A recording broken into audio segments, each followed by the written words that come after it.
spring wreath today. Pretty springy, I think. And we'll just see where it goes. And if I have to cheat, I'll cheat. But my goal is that I won't have to. I don't think I'll have to. All right, so I'm just going to turn you to my easel. And with all of my wreaths, the first step I always do is I take one of these pieces of, it's like a grapevine wire. It looks just like the grapevine. So what I'm going to do is I'm going to find a thick part of my wreath, and I'm just going to make it into a loop. And people can choose to hang their wreath on this or not, but it's just like a nice little guide, and it's also a guide for when I'm designing. And because it looks so much like the wreath itself, I always mark it with a bow. I got this super cute ribbon off of Amazon, so I'm using that. And I'm just gonna tie it on like so. All right. And then we're just gonna do a quick cleanup. Because these are natural grapevines, there's always gonna be some unwanted pieces, whether they're just, you know, going out in different directions, or if it looks a little damaged, or like this is hanging down. You know, we have pine needles here. These are things we don't want.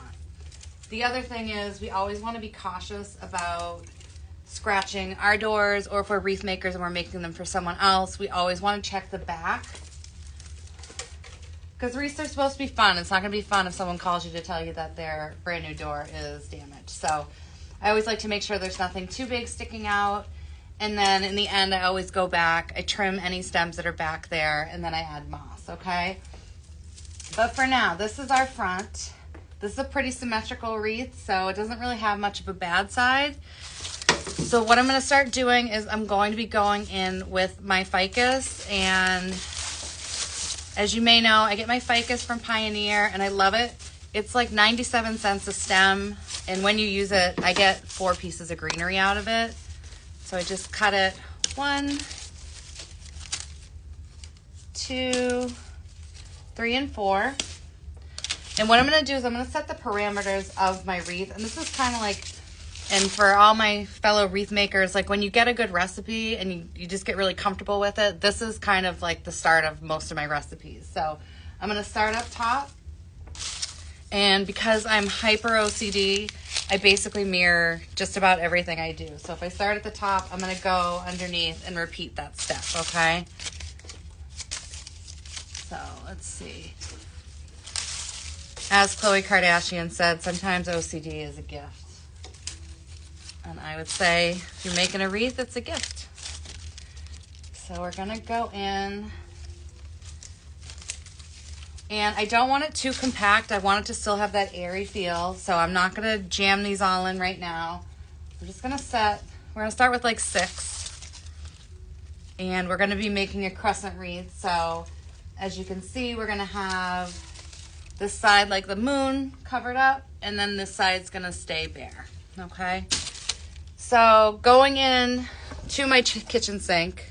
See, I'm being so cocky. I got this new stand that's like very durable, and usually it's so shaky, but with this I can move everything around. So this is the kitchen sink stuff that we're working with, which is basically all my one-off flowers that I have used bushes of them or started using them in arrangements, and then they just didn't find a home, so they end up in a bucket that I call the kitchen sink. So we're going to start with this gorgeous bloom. And she is going to be our focal point, okay? So this is a very hot pink hydrangea. And what's nice is, 1, it takes up a lot of space, but 2, it gives you like a building block to start building around, okay? So I'm just going to like, all of the stuff is crashing down around me in chaos, but that's okay. So I'm going to start and go in with, we'll use this peony. And we'll back it up. So I'm going to put this in right behind it. And then I'm going to start going in and just, I like to have matching flowers with a kitchen sink. It's not always possible. We'll try. Hold on. Half my sink is on the floor. All right. All right, so we do have some matching cabbage roses that we'll go in with now, okay? So So I'm here in New Hampshire. Totally thought spring was coming. Almost put out my spring wreath. And today it snowed. So not too bad. I think it might snow tomorrow, but I'm just over it. It's like all the blah weather. I'm just over it. So again, I'm going in and I'm mirroring. So if I do it up top, I do it down below.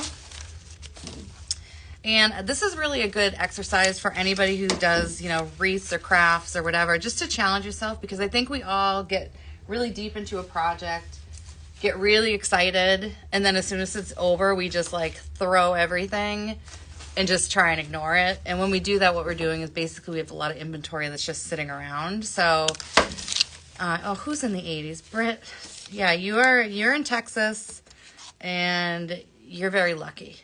But you know what? Come summer, I'll be messaging you when it's not 100 degrees here. All right, so I'm going to go in with some of these. Let's see. I have some hot pink cabbage roses. So we're going to make this girl a little fiery with some hot pink.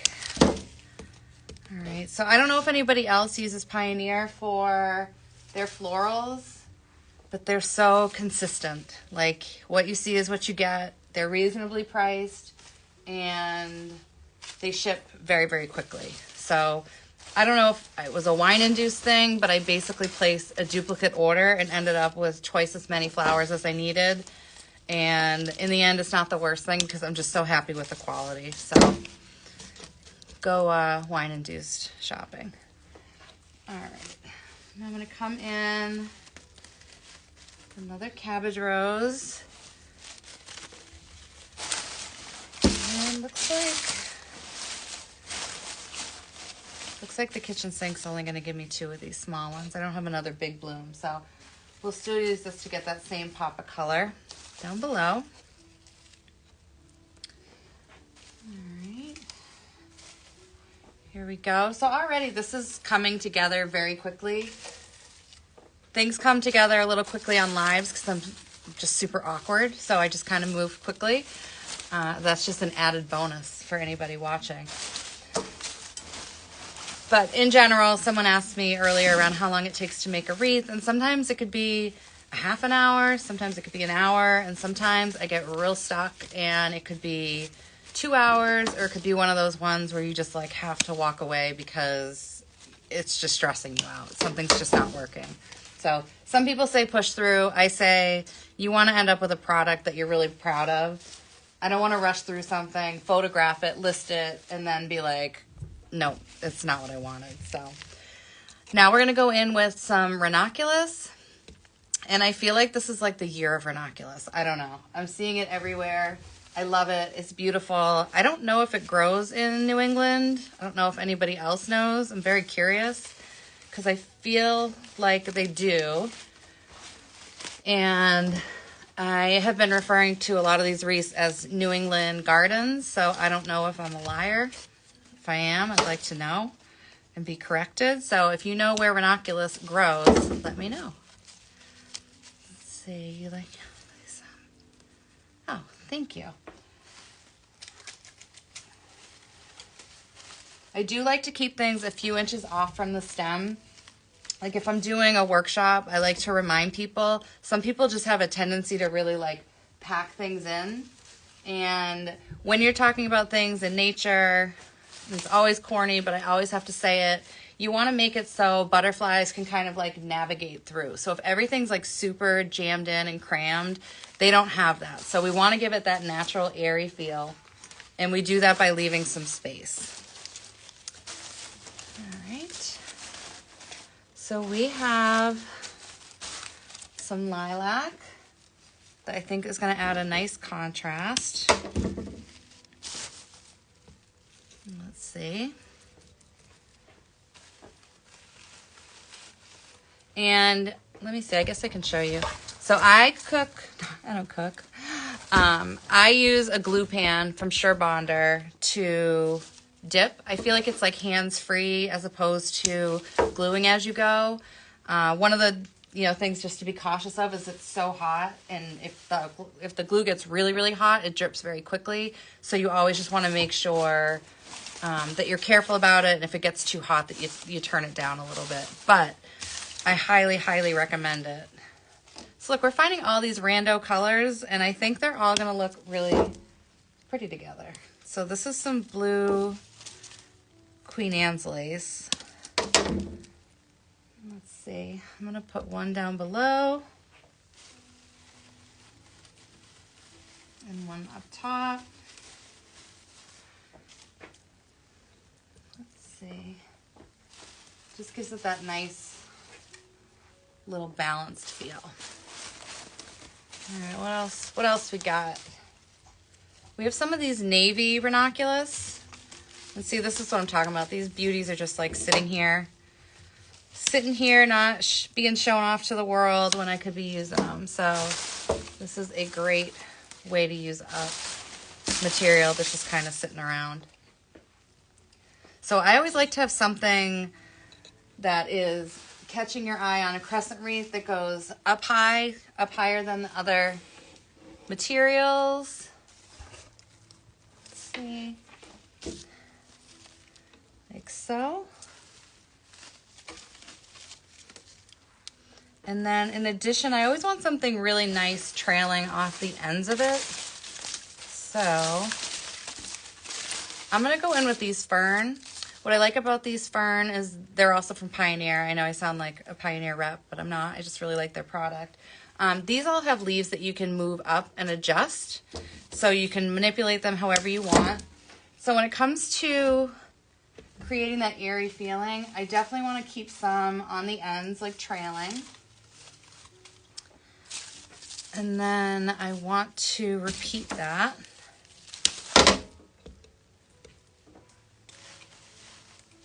And one thing that I think is important when you want to make a really natural looking wreath is what I'm now considering to be like disruptors, which is basically like when you have flowers on flowers, sometimes it's nice to really just break it up with texture. If you went to like an English garden, you would not see just all like flowers all in a row. So what I like about this is it creates a lot of like visual interest and texture. And you can use it, you could use berries, thistle, something to give it that little extra pop. And now we're going to go throughout and just add them in. And you might notice that there are some like glue hairs flying. That's always fine.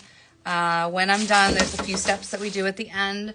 One of which is we take a hot dryer or a warm hair dryer and go over everything. And what happens is like usually the glue kind of like just melts onto the material. Or you can let it just cool and you can pull it off too. It's kind of a sneaky thing, so sometimes you don't catch it all anyways until you bring it out in like natural light. All right, where are we going with her? Oops. That was aggressive of me. Let's see, I want to add just a little bit more here.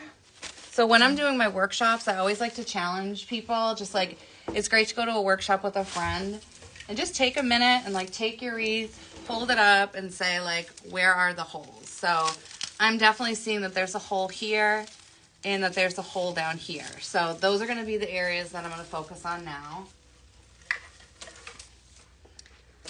And it's always good, I think, just to like take a step back when you're working. So we're going to go in with one of these berry cabbage roses.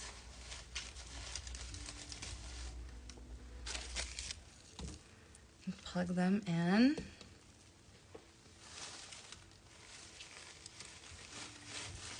Like so. We have something lacking here. That's too heavy.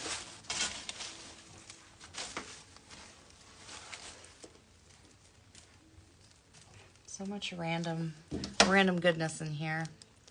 All right, so we're gonna go in with this piece of greenery. And I wanna add berries so bad, but I really don't wanna cheat. I wanna hold myself to the challenge. So let's see. what else we got? So there's like a pile here, but in general, like our kitchen sink is emptying out very quickly, and then there's the mess you can't see. So let's go in. I love these ranunculus because they are like orange and they've got a little bit of yellow, kind of like a sunset color. This wreath really is going to just have a little bit of everything in it. So I'd like to know if anybody else does this kitchen sink method or if you're interested in trying it, because if you are, I would love to see the results. I get so frustrated with myself when, like, at the end of a season, I just don't have the patience to, like, properly pack things up, so I just jam everything in, and then the next season I'm, like, kicking myself for it. So this is something I'm trying to do throughout the season so that I don't put myself in that situation.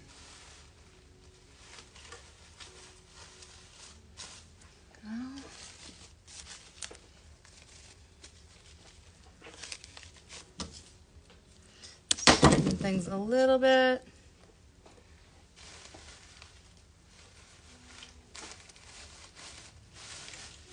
And then making sure that I'm not losing anything in between. So, like, we don't want this flower to get lost. I'm going to take this beautiful piece of eucalyptus and I'm going to stick it in here and just kind of like create a little bit of separation between the flowers.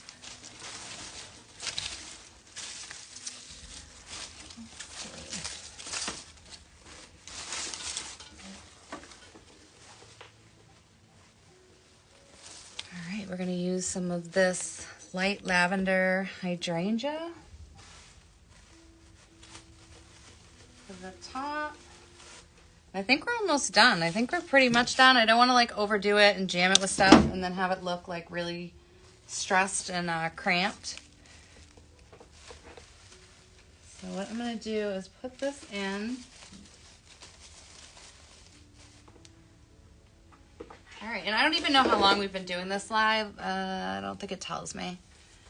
But, I mean, I think it's been like 15 minutes, 20 minutes, I don't know. So, using this whole kitchen sink method, we have this very bright, colorful wreath because we used a bunch of ingredients that maybe we weren't initially going to use them for. So now that everything's in, what I like to do is I flip it over. And if you can see, there's stems sticking out. Those stems will ruin somebody's door. And I don't want to do that. I'm sure you don't want to do that or have your own door ruined. So what I'm going to do is I'm going to go through and I'm just going to clip all those excess wire stems. And if I did see any branches that I missed, now's the time that I would do that as well. Just clip those off. We want it to have a nice smooth back.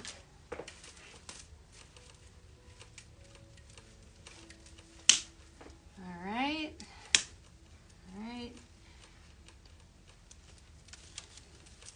Okay. And then this is an extra level of, it's an extra level of creating durability and then also making it seamless. So what I like to do is I have a few different types of moss. I just keep them in jars. I have Spanish moss. I have the dried fresh green moss preserved.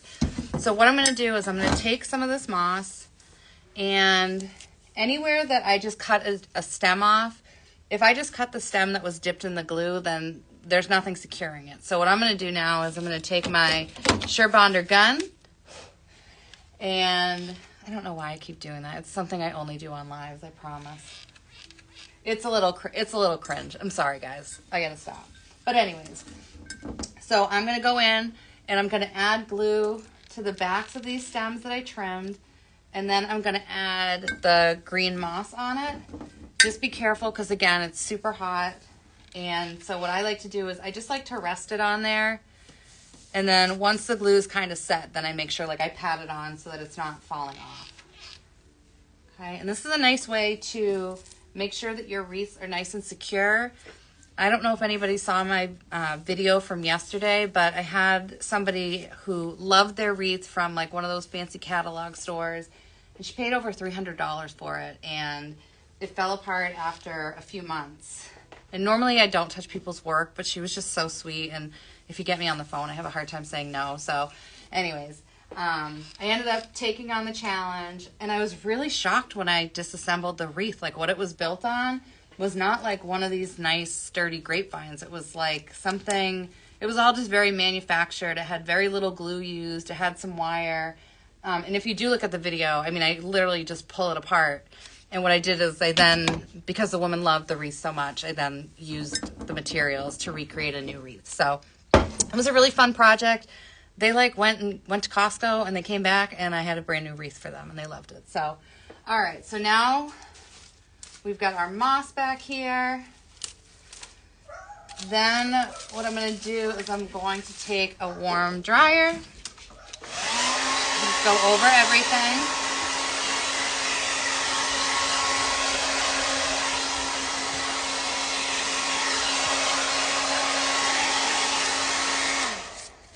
And I would definitely do a once over in natural lighting to make sure that you're not missing anything.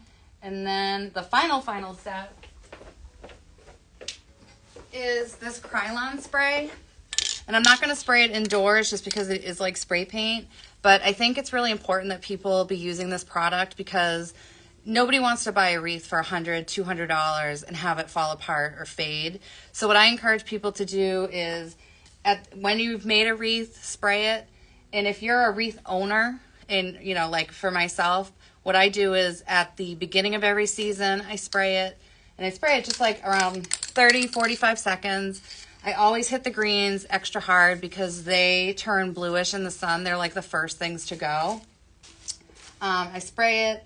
And then also at the end of the season, I have kind of a process, which I'm actually I think I'm going to go on again and show people how I'm going to clean up my winter wreath. Because really, like, for me, I expect to get several years out of my wreaths. My spring wreath I've had for 4 years now. There's a few things I've had to swap out, but by no means have I had to do any major revamping to it. So it was definitely like holding its value, and I'm taking good care of it. So it's been a good investment for me. So anyways, that wraps up our live. Thank you for making this kitchen sink wreath with me. I hope you liked it. I hope you like all my corny jokes. And I really appreciate you watching, and I hope you enjoy the rest of your day.